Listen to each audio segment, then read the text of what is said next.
वापरण्यासाठी मग वेगवेगळे रसायन वापरायचे. ते सॅपलाइट वगैरे वापरतात. पहिलं गुळाला कलर बघूनच भाव येतो. 30 किलो. कोल्हापूरचा गुळ म्हणून लोक आमच्याकडचा गुळ किती जरी झाला तर काळाच यायचा गुळ. बरोबर. मार्केटला रेट नाही मिळायचा. मग कोल्हापूरचा का पांढरा शिपट गुळ करायसाठी मग वेगवेगळे रसायन वापरायला सुरुवात केली लोकांनी.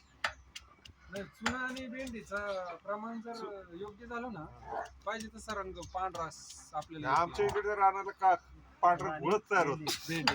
चुन्याचं प्रमाण योग्य चुना करायचं. असं काय वापरतो मी पांढरा लिटरला 1 ग्रॅम झाला पाहिजे. 1 लिटरला 1 ग्रॅम. चुना 1 लिटरला 1 ग्रॅम. त्याच्यापेक्षा जर आपलं रानाची चांगली क्वालिटी असेल तर तो अर्धा ग्रॅम पण होतो.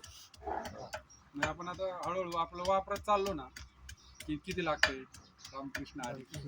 वाव आले. चालू आहे. सांगता का एकदा रिपीट करता का? हा. सुरुवातीला 1 लिटरला 1 ग्रॅम धरून चालायचं. मग थोडस कमी करायचं. 30 लिटरला 30 ग्रॅम घेतला, 30 लिटरला 20 ग्रॅम घेऊन बघायचा. चुना जर जास्त झाला तर तो काळा होणार आणि चुना जर कमी झाला तर तो चिकट होणार. एवढा चिकट होणार 2 दातांमध्ये धरला तर इकडे दात इकडे काढून घेणार. इतका दात चिकट होतो. 30 लिटरला किती टाकायचं? 30 ग्रॅम. लिटरला 1 ग्रॅम. लिटरला 1 ग्रॅम. हे प्रमाण फिक्स आहे. चुन्याचं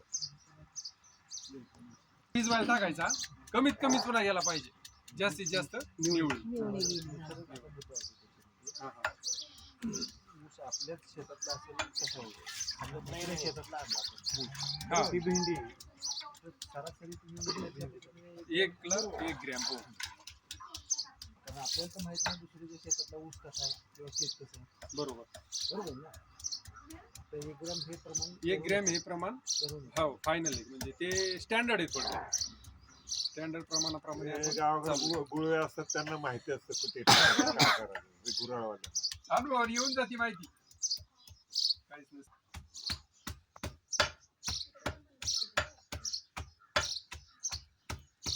ती भेंडी तर वाटत नाहीये.